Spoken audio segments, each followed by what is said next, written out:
Transforming lives.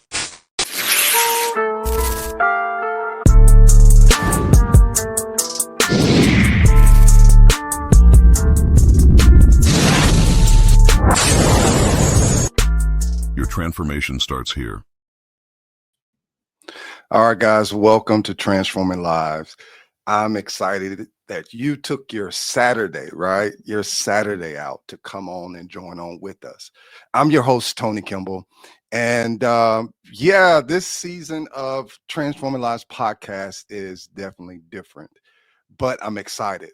So Transforming Lives spotlights educational leaders who are driving change worldwide. Through candid conversations, the show reveals how they're transforming their schools, lives, and sharing key principles behind their success to inspire and empower educators with actionable insight. So this whole goal is to begin to talk to individuals across this nation, right? We have 50 states. It's starting with 50 states. I anticipated going outside of the states and really going worldwide. When we talk about transformation, educators see your children more than you do. They spend more time with them than you do. So talking to these individuals, because when we look at it, there are high points and there are low points, and there are in between moments. But here's what it is. I've talked to 5, 6 educators across this nation, and you hear some of the same topics. You hear success, you hear how do we improve, but we all share this common goal of the product of children. And we want to make sure that we get children to the point, because they are our future. Well, today is no different. This individual, getting on LinkedIn, I was scrolling through his content and I'm like, okay, it's something a little different about him. And I just continued to scroll through his content and just kind of watched what he was doing in Maryland. And then I said, you know what? Let me reach out and see what he says. You can either get a yes or no. That's the two things that you can get. And then you have to adjust. So I reached out and he was more than willing and said, yeah, sure, I'll come on. And I was like, okay, cool. So I was able to dive deeper into the content, what he's doing in his school, what he's done in the past. And it was like, okay, all right. And then I found out, hey, he's a former, I can't say former athlete. Once an athlete, always an athlete. I can't say former. And he's doing great things. So when I look at our next guest, give you a little background on him. Dr. Townsel, he's from, number one, let me say this. I'm a big Michigan fan. I'm from Mississippi, but I'm a big Michigan fan. So to have someone on here from the beautiful state of Michigan is awesome. They're the defending champs. So whatever happens this year, whatever. But they're the defending champs. As a student athlete, he was able to go to Howard University in Washington, D.C., go Bison. I think that's correct. And he was able to take that football scholarship and ultimately, and this is what you want to do, turn it into a doctoral degree. And when we look at it, he's worked at every level of the school system. So he understands it. He doesn't understand it he understands it from the practical part of it. So he served from being a student teacher, coach, assistant dean, student of deans, all the way up to being a superintendent. Now, on July 1st, 2022, Dr. Andraé Townsel became the first superintendent in the history of Calvert County, Maryland. Guys, I'd like to welcome on my next guest, and I'm excited about this conversation, Dr. Townsel. Dr. Townsel, how are you doing? Hey, I'm blessed, man. How are you? I'm good. I'm glad to get you on this Saturday and have you on the share. Absolutely, man. Thank you for reaching out. Happy to add some value. Absolutely. I really want to get into football, but I'm gonna do right because you know how us football people do.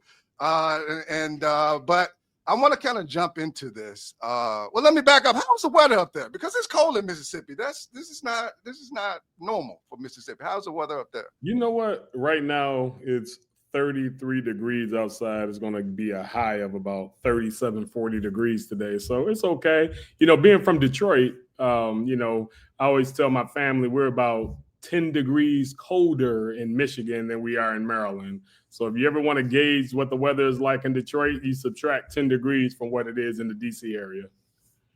Gotcha. Okay. Well, I'm going to put my complaints in a envelope and put them under my desk because it's a little colder up there than Mississippi. But I want to go ahead and jump right into it.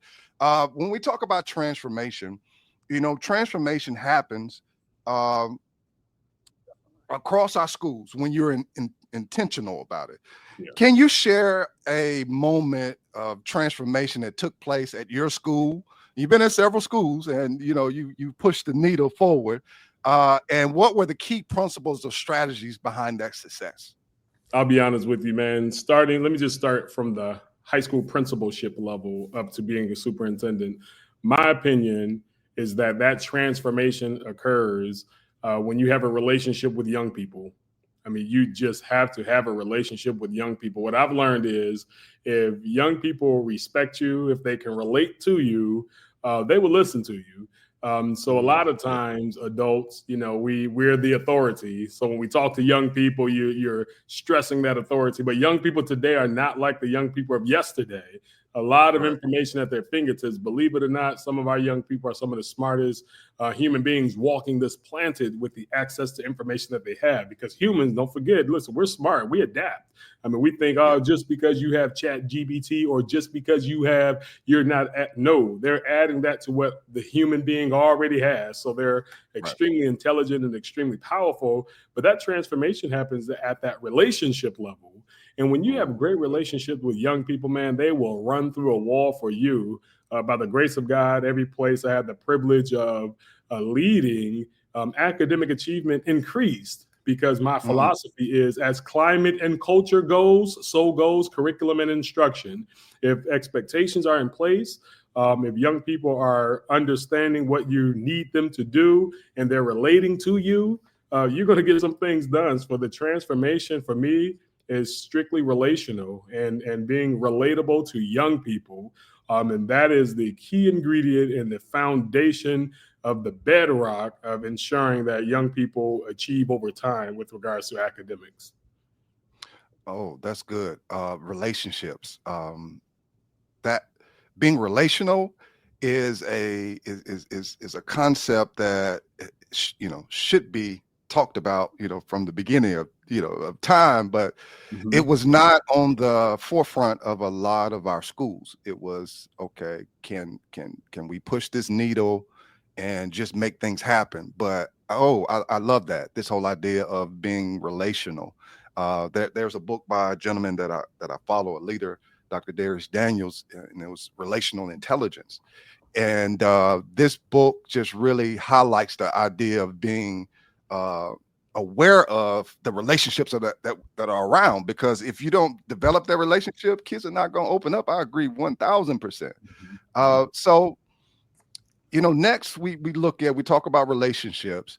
So how has this diverse experience from being a student athlete, now I understand it, right? Being a student athlete at Howard University to holding these various educational roles shape your leadership style and approach to administration?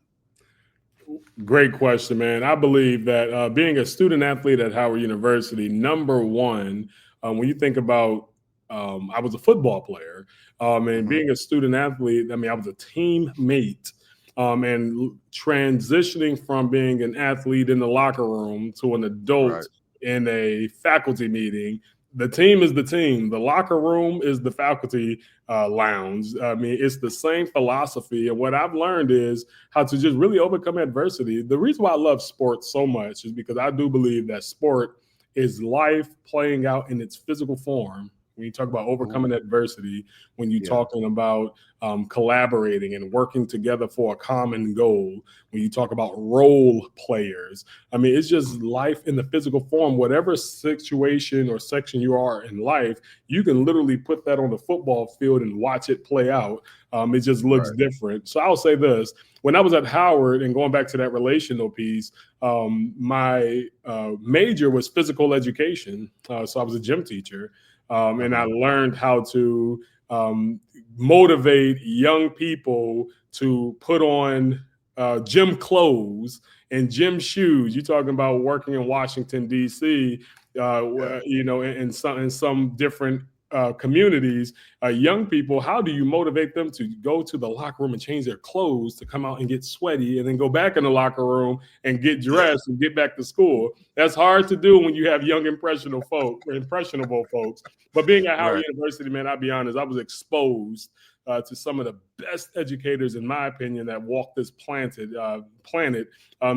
Not only from undergrad, but when I go into graduate school, man, all of my professors were, if not sitting principals, former principals, if not sitting Hmm. superintendents, former superintendents. So, for Okay. example, when I talk about my master's and doctoral experience at Howard University, I think of Dr. Lois Harrison Jones Fears. Dr. Lois Harrison Jones was the first Black female superintendent of Boston Public Schools, the first Black female superintendent of Richmond Public Schools. And she was my department chair. She was my instructor. She Oh, was my teacher. And having those individuals nurture me through that process of becoming, it really changed my life, man. I mean, going to Howard University was the best thing that happened to me because it was nature nurture, being a natural young man from Detroit City, with all the rough edges, going to a place like Howard University and just turning myself into a piece of clay where I can be molded. And I do believe that the cheat code for anybody who's in any capacity of wanting to lead or want to advance in their career, you have to be coachable. You don't know it all. You have to listen. correct. But I do also understand that in opportunities where individuals are ambitious, want to climb that ladder, they have the degrees, they have the credentials. There's sometimes that glass ceiling. So the question is, what Yeah. is that? There are also individuals that I'm from Detroit, so I'll say it like this, that hate on you. You know what I'm saying? So the question is, how do you overcome that? It's a philosophy that I learned, is that the Yeah. powerful will not teach the powerless to take power from them. And as a young man looking to advance in my career, and understanding that everyone's not happy for me, everyone doesn't agree with this ambition. Some people don't think I should. I mean, I learned how to go behind the scenes and learn all the information that I could and align myself with those high-level leaders and mentors like the Dr. Lois Harrison Jones, the Dr. Joe Hairstons, the Dr. Gregory Thorntons of the world. These are former Hmm. superintendents that introduced me to that level of leadership. And it really changed the trajectory of my life, man. And it all came through Howard University, and it all came from that helmet I wore in that locker room that was my Yeah. passport to having that access to those individuals. Oh, so this is the beautiful part of having conversations like this. You try to piece from a distance. Mhm. Okay, what's the person's story? And to hear how you are unfolding it right now, to see your direction and to hear, okay, this person was placed here, this person was placed here to help navigate that journey for you. It's amazing because when you talk about a team or if you talk about taking on task, sometimes as leaders, you're like, okay, how do I do this? And then be able to connect with people that don't fall into that category of I'm just trying to, well, just trying to hate on you. So that leadership is a lonely place. Yeah. Yeah, yeah, 100%. yeah. 100%. Extremely lonely, especially because, a school year is long, man. You talk about 190 days of instruction, and then you talk about the other stuff that goes into building budgets and school improvement plans, district improvement plans. It's very hard and it's very difficult. And I do understand why, in some cases, people lose that ambition to climb that ladder after so many Yeah, years go by, you get overlooked and you get passed over and you're told you're not ready. Sometimes you want to say, you know what?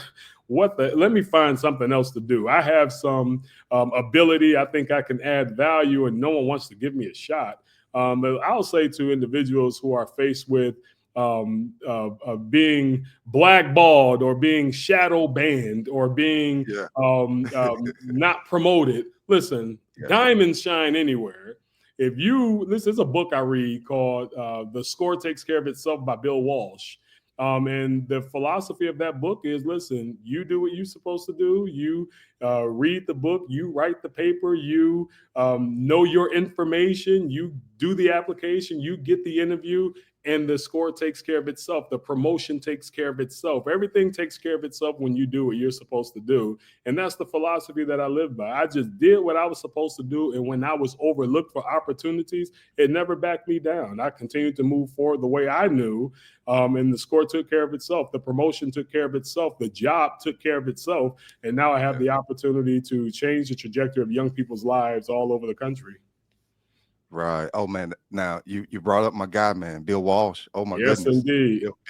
Bill Walsh. I read that book early on as a football coach. It was overwhelming those first couple of years, and reading that book, his philosophy is rich. And to hear that you have done the same thing of understanding that the score is going to take care of itself that's the mindset that you have to shift towards. If you don't, you'll get lost in the wash of the stuff that takes your focus. So yeah, that's good to hear. Yeah. Now when I look at this whole idea of leadership, when I look at and it's almost as though I have to go and do my research on my guests.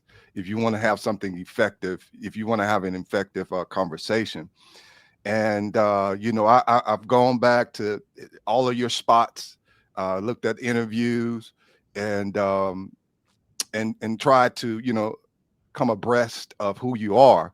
But this next question, I've connected with you on other social media platforms, and I need an understanding of these 4 statements. Educate us about these 4 statements. Set the bar, meet the bar, exceed the bar, raise the bar. Man, that's my philosophy. I actually put that together when I was in graduate school at Howard University. And let me tell you what it means. Set the bar, meet the bar, exceed the bar, raise the bar. Ultimately, that means to, at minimum, in everything you're trying to accomplish, at least get 1% better. You set the bar by saying, hey, this is what I'm going to do. Be decisive. Leadership is decisive. You can't be wish-washy. You have to know. So set the bar and then go in that direction. Do what you say you're going to do. Meet that bar. You say you were going to do it. Now it's time to show up and do it. And once you meet that bar, go beyond. I learned that there are no traffic jams when you go the extra mile. And once you go beyond what you say you were going to do, it's time to raise that bar, because there's a whole nother level out there. And the goal is to get to the highest level possible, add as much value as possible to whatever space that you occupy. And that's what raising the bar is, man. It's a philosophy that I live by. It's a philosophy that I share, that I teach, when I'm speaking to young people or with adults, raise the bar in everything you're trying to accomplish. Don't be average.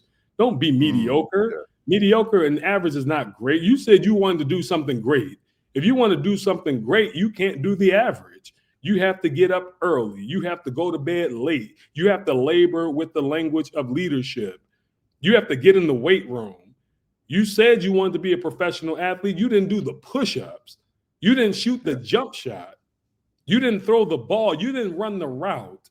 Do what you say you are going to do. Be impeccable with your words. It's a book that I've read called The 4 Agreements by Don Miguel Ruiz. And the first agreement is, listen, be impeccable with your word. Do what you say you're going to do. It's not cute anymore just talking about, I think I'm going to get my doctorate. That's not cute. Get it. Tell me that you registered. Tell me that you understand what I'm saying? So set the bar, meet the bar, exceed the bar, and raise the bar. 1% better. If you start with that 1%, over time, when you look back, you'd see how far you really come. Okay, so I don't know what I need to do. It seems like I just got some homework or something right there. I don't know. I got my paper ready over here now, sir. And I can feel it your not just your enthusiasm, just this drive that you have inside of you, that it matches every video that I saw, from speaking to children, of telling them the difference between a 2.7 and a 3.0 is their phone. Those little things of changing your mindset, changing your perspective on how can I get to the bar? How can I exceed that bar? How can I raise that bar? So, that's powerful, in a sense that at some point you got to when the rubber meets the road, you got to make it happen. 100%. Yeah. You got to do it, man. Yeah. Yeah. So again, man, you got me motivated, man. Yeah. We're about to run through this wall over here. Right. And that's what it is. And that's the key thing with leaders is that you find that place that, and you talked about this earlier about being relational, finding that place in them that you can grab a hold of and push them forward. Mm-hmm. That's important to do as a leader. So now, when we look at, and you've laid out several, pieces of advice, but I want to kind of focus in on a little bit more. What key pieces of advice would you offer to individuals that are inspiring to take on leadership roles in education, and especially those that are underrepresented backgrounds? Great question, man. I'll say, listen, do not doubt yourself. Yes, the road is long, the road is hard, the road is difficult, but I also learned that a smooth sea has never made a skilled sailor. You said you wanted to be a principal. Don't let nobody take you off that goal. You said you wanted to be an assistant superintendent. You said you want to be an assistant superintendent, and because a few people told you no, you're not trying to do that anymore?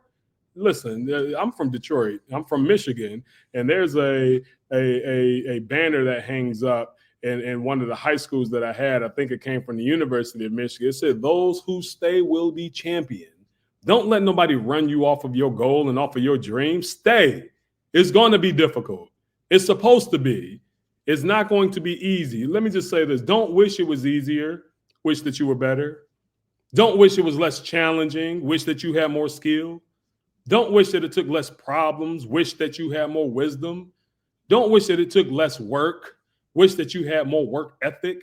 And because it's tough and it's difficult, you have to do it tough, and you have to do it in a difficult manner. People are not getting promoted and getting these opportunities because it's easy. It's not easy.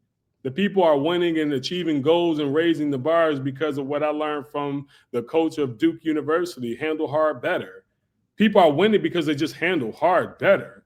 You get promoted from a principal to central office leadership because you handle hard well. It's not easy being a high school principal. You got to handle hard well. It's not easy being an assistant superintendent. You have to handle hard well. It's not easy being a superintendent in an urban environment. Handle hard well. And that's the philosophy, man. The more you handle hard better, the more that bar is raised, the more you level up. Do not let anybody tell you you are not good enough. Everything is subjective. You tell yourself what you are, and you work every single day achieving what you say you're going to achieve. Be impeccable with your word. So that's my answer.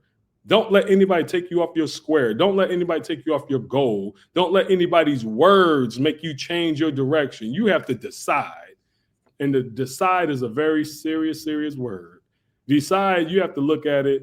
And let me just tell you how serious it is. It's as serious as the word homicide, suicide. It's serious, like decide. Right. Death to other options. I'm going that way. And you go and you do not turn back. They say burn the boats. If you're going in that direction and you hit that goal, get there, burn the boats, because I am not going back. That's what you have to do. And I do believe, like Dr. Eric Thomas says, the rest of your life will be the best of your life. If you can have that philosophy, do not ever turn around because of what somebody said or what somebody thinks about you. You think about yourself. If you see yourself as this, or if you see yourself as that, you be that. Don't let nobody say you aren't that. And I'll park my bus on that. Hey, listen, this is great. Your passion for improving individuals' lives is coming through your words. I'm trying to do both. I'm trying to interview you, and I'm trying to consume the information that you're throwing at the same You time. can always run it back, man. This is recorded. Yeah, and to hear, depth to other options. So, that's already going to be, I'm already going to cut that up. I've already marked that because There we go. that's bars. Hey, I can rap too now. Hold on. Yeah. Yeah. I saw that one too. So this whole idea of leadership, I want to extend this a little longer, but I want to be mindful of your time because one, I want to stop right now and say congratulations on your schools in your district. I came up on an interview that you had, and two of your schools play for state championships. Is that correct? Indeed. Yes, sir. Yes, sir. One of them won. The other one came in second place. But all four, I have 4 high schools in my district. All 4 were in the playoffs. You know what I'm saying? So it's a whole mindset and it's a whole culture around here about winning. Right. Yeah. That's yeah, to have one is something, but have 2 and then have the rest in the playoffs is yeah, that's and then have academics along with it. Yes, sir. Is a marvelous destination that you're on. So with football, man, we have the 2-minute warning. And with that 2-minute warning, you have the floor. If you have any shout outs or however you want to do it, but you got the floor. I want to say push some more information, motivation out, man. You're coming out the woodworks with it. But you got the floor. I'm going to step to the side, sir, and this is your floor as it's been. Thank you so much, man. So let me just say my leadership philosophy, as you know, is set the bar, meet the bar, exceed the bar, and raise the bar. Listen, when I talk about supporting young people, I'm talking about the triple A's, academics, athletics, and the arts. I do believe every young person can fit into one of those categories and really have the passion that they want in lives. In addition, think about if you want to be a leader, think of the triple V's. You got to be visible, you have to be vocal, and you have to be vigilant. You have to be pressed, and you have to get it done. And the very last thing, the outcomes for our young people. Listen, I believe in public education so much. It's about the triple E's: education, economics, and employment. And we can cover all of those avenues. I think we will be on top. I think we will not only change the trajectory of young people's lives for the positive, but also the workforce. The workforce in education is at an all-time low from my lens. The hiring pools are not as flooded as they used to be. So what that means is, yeah, the demand is there for having leaders, but the supply is short. So I encourage you, if you have a passion for the field of education, get in it. Let's change the philosophy about what it means to be an educator. Be the best educator you can possibly be. Let's change the narrative and let's ensure that we're doing what we need to do to enhance the student experience and increase academic achievement. With that, ladies and gentlemen, Dr. Townsel is signing out, and I will park my bus. Thank you. All right, sir. I'm going to drop you in the background. Quick conversation afterwards, and I'll close this out. Yes, sir. All right.